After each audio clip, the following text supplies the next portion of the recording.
പാലക്കാട്ടെ അട്ടപ്പള്ളത്ത് മോഷ്ടാവെന്ന് ആരോപിച്ച് ആൾക്കൂട്ടം വിചാരണ നടത്തി കൊലപ്പെടുത്തിയ ഛത്തീസ്ഗഡ് ബിലാസ്പൂർ സ്വദേശി രാമനാരായൺ ഭയ്യാറിന്റെ മരണവിവരം കേട്ട് ഇത് കേരളത്തിൽ തന്നെയാണോ നടന്നതെന്ന് നാം ഒന്നുകൂടി നോക്കി. 2018 അട്ടപ്പാടിയിൽ മധു എന്നൊരു ആദിവാസി യുവാവിനെ മോഷണം ആരോപിച്ച് കെട്ടിയിട്ട് മർദ്ദിച്ചു കൊന്നതിന് സമാനമായ സാഹചര്യമാണ് വാളയാറിലും ഉണ്ടായത്. കേരളത്തിൽ തന്നെയാണ് സംഭവിച്ചത്. മധുവിനെ മർദ്ദിക്കുന്ന ദൃശ്യങ്ങൾ അക്രമി സംഘം സോഷ്യൽ മീഡിയയിൽ നിന്ന് പങ്കുവച്ചിരുന്നു. വാളയാറിലും സമാനമായി രാമനാരായണനെ ചോദ്യം ചെയ്യുന്ന ദൃശ്യങ്ങളും പോലീസിന് ലഭിച്ചു. പാലക്കാട്ട് അട്ടപ്പള്ളത്ത് കൊല്ലപ്പെട്ട ഛത്തീസ്ഗഡ് സ്വദേശിയായ രാമനാരായണൻ ഭയ്യാറിന് ക്രൂര മർദ്ദനമേറ്റു എന്നാണ് പ്രാഥമിക പോസ്റ്റ്മോർട്ടം റിപ്പോർട്ട്. മർദ്ദനം മൂലം രാമനാരായണന്റെ തലയിൽ രക്തസ്രാവമുണ്ടായി. തല മുതൽ കാൽപാദം വരെ 40-ലധികം മുറിവുകളുണ്ട്. അതിൽ മിക്കതും വടികൊണ്ടുള്ള അടിയേറ്റുണ്ടായതാണ്. നിലത്തിട്ട് ചവിട്ടിയതിന്റെയും വലിച്ചിഴച്ചതിന്റെയും പരിക്കുകളും മൃതദേഹത്തിലുണ്ടെന്നും റിപ്പോർട്ടിൽ പറയുന്നു. രാംനാരായണന്റെ തല മുതൽ കാലുവരെയുള്ള ശരീരത്തിൽ 40-ലധികം മുറിവുകളാണ് പരിശോധനയിൽ കണ്ടെത്തിയത്. പുറംഭാഗം മുഴുവൻ വടികൊണ്ടടിച്ചു പൊളിച്ചു. ശരീരത്തിൽ ചവിട്ടിയതിന്റെയും നിലത്തിട്ട് വലിച്ചിഴച്ചതിന്റെയും അടയാളങ്ങൾ ശരീരത്തിലുണ്ട്. തലയിൽ രക്തസ്രാവം ഉണ്ടായെന്നാണ് പോസ്റ്റ്മോർട്ടത്തിന് മുൻപെടുത്ത എക്സ്റേ ഫലത്തിലുള്ളത്. മണിക്കൂറുകൾ നീണ്ട കൊടും ക്രൂരതയ്ക്കൊടുവിലാണ് അതിഥി തൊഴിലാളിയുടെ ദാരുണ മരണം. വാളയാർ അട്ടപ്പള്ളത്ത് ആൾക്കൂട്ട മർദ്ദനം നടക്കുമ്പോൾ കൈയും കെട്ടി നോക്കി നിന്ന ധാരാളം ആളുകളുമുണ്ട്. മോഷ്ടാവെന്ന് സംശയിച്ചാണ് ആൾക്കൂട്ടം ഈ ഛത്തീസ്ഗഡ് സ്വദേശിയായ രാംനാരായണനെ മർദ്ദിക്കുന്നത്. സംഭവത്തിൽ ഇതുവരെ 5 പേരെ പോലീസ് അറസ്റ്റ് ചെയ്തു. അന്വേഷണം നടക്കുകയാണെന്നും കൂടുതൽ അറസ്റ്റ് ഉണ്ടാകുമെന്നും പോലീസ് അറിയിക്കുന്നുണ്ട്. ഇക്കഴിഞ്ഞ ബുധനാഴ്ച വൈകിട്ട് 3 മണിക്ക് സംഭവം നടക്കുന്നു. ഇയാൾ മദ്യപിച്ചിരുന്നെങ്കിലും കയ്യിൽ മോഷണ വസ്തുക്കളൊന്നും ഉണ്ടായിരുന്നില്ല. നാട്ടുകാരുടെ മർദ്ദനമേറ്റ രാമനാരായൺ ഭയ്യാർ ചോര തുപ്പി നിലത്ത് വീണ് 4 മണിക്കൂറോളം വഴിയിൽ കിടന്നു. പോലീസ് എത്തിയാണ് ആശുപത്രിയിൽ എത്തിക്കുന്നത്. പക്ഷേ ജീവൻ രക്ഷിക്കാൻ സാധിച്ചില്ല.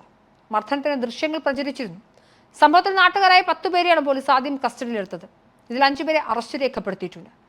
കെട്ടിട നിർമ്മാണ തൊഴിൽ തേടി കേരളത്തിലെത്തിയ രാമനാരായൺ നാട്ടിലേക്ക് മടങ്ങാനൊരുങ്ങിയിരിക്കുകയായിരുന്നു.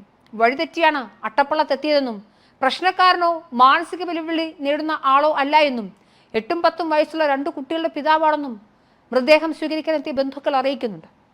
കെട്ടിട നിർമ്മാണ മേഖലയിൽ ജോലി ചെയ്യുന്നതിനാണ് 4 ദിവസം മുൻപ് ഇയാൾ കേരളത്തിലെത്തിയത്. വഴിതെറ്റി സംഭവം നടന്ന സ്ഥലത്ത് എത്തിയതാകാമെന്നും ബന്ധുവായ ശശികാന്ത് ബഗേൽ പറയുന്നുണ്ട്. ക്രിമിനൽ പശ്ചാത്തലമുള്ള വ്യക്തിയല്ല രാമനാരായണെന്നും ഇദ്ദേഹം പറയുന്നു. ജോലിക്കായി 4 ദിവസം മുൻപാണ് രാമനാരായണൻ പാലക്കാട് എത്തിയത്. എന്നാൽ ഇവിടുത്തെ ജോലി ഇഷ്ടപ്പെട്ടില്ല. സ്ഥലപരിചയമില്ലാത്തതിനാൽ എങ്ങനെയോ വഴിതെറ്റി സംഭവം നടന്ന സ്ഥലത്ത് എത്തിപ്പെട്ടതാകാം. ഒരു ക്രിമിനൽ റെക്കോർഡും ഇല്ലാത്ത ആളാണ്. നാട്ടിലൊരു കേസിൽ പോലും പ്രതിയല്ല. മാനസികമായി ഒരു തരത്തിലുമുള്ള പ്രശ്നങ്ങളുമില്ല. വേണമെങ്കിൽ നിങ്ങൾക്ക് ഞങ്ങളുടെ നാട്ടിൽ വന്ന് അന്വേഷിക്കാം. മദ്യപിക്കാറുണ്ടെങ്കിലും ആരുമായും യാതൊരു പ്രശ്നത്തിനും പോകാറില്ല. 8ഉം 10ഉം വയസ്സുള്ള 2 കുട്ടികളുണ്ട്. കുടുംബം പോറ്റുന്നതിനായി ജോലി ചെയ്യാൻ ഇവിടെ എത്തിയതാണെന്നാണ് ബന്ധു ശശികാന്ത് പറയുന്നത്. എന്തായാലും പ്രാഥമിക പരിശോധനയിൽ തന്നെ അദ്ദേഹത്തിന്റെ ദേഹത്ത് മർദ്ദനമേറ്റ പാടുകൾ കണ്ടെത്തിയിരുന്നു.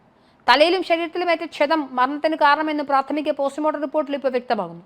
തല മുതൽ കാല് വരെ 40-ലേറെ മുറിവുകൾ വരുത്തി. ചവിട്ടിയതിന്റെയും നിലത്തിട്ട് വലിച്ചിഴിച്ചതിന്റെയും അടയാളങ്ങൾ ശരീരത്തിലെമ്പാടുമുണ്ട്. മർദ്ദനമേറ്റ അവശനായ രാമനാരായണൻ രക്തം ഛർദ്ദിച്ചെന്നും വിവരമുണ്ട്. കഞ്ചിക്കോട് കിംഫ്രയിൽ ജോലി തേടിയാണ് ഈ ഛത്തീസ്ഗഡ് സ്വദേശി രാമനാരായണൻ ഒരാഴ്ച മുൻപ് പാലക്കാട് എത്തുന്നത്. പരിചയമില്ലാത്ത സ്ഥലമായതിനാൽ വഴിതെറ്റി വാളയാറിലെത്തി. പക്ഷേ അയാൾക്കറിയില്ലായിരുന്നു ഇങ്ങനെയൊരു ദുർസ്ഥിതി തന്നെ തേടിയെത്തുമെന്ന്. 3 വർഷം മുൻപ് ഭാര്യ ഉപേക്ഷിച്ചു പോയതോടെ ചില മാനസിക പ്രശ്നങ്ങൾ രാമനാരായണൻ ഉണ്ടായിരുന്നു എന്ന് ചില വിവരങ്ങളുണ്ട്. അട്ടപ്പള്ളത്തെ തൊഴിലുറപ്പ് തൊഴിലാളികളാണ് രാമനാരായണനെ ആദ്യം പ്രദേശത്ത് കാണുന്നത്. തുടർന്ന് സമീപത്തെ യുവാക്കളെ വിവരം അറിയിച്ചു.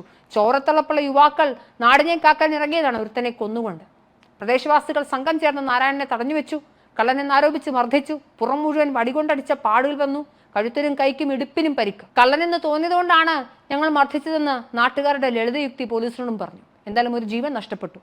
കേരളത്തിലാണ് സംഭവിച്ചത്. ആൾക്കൂട്ട ആക്രമണങ്ങളെ ഉത്തരേന്ത്യയിൽ നടക്കുന്ന നോക്കി അതിക്രൂരമായി നിശിതമായി വിമർശിച്ചിരുന്ന മലയാളി സമൂഹം രാംനാരായണന്റെ കൊലപാതകത്തിന് മറുപടി പറയേണ്ടതുണ്ട്.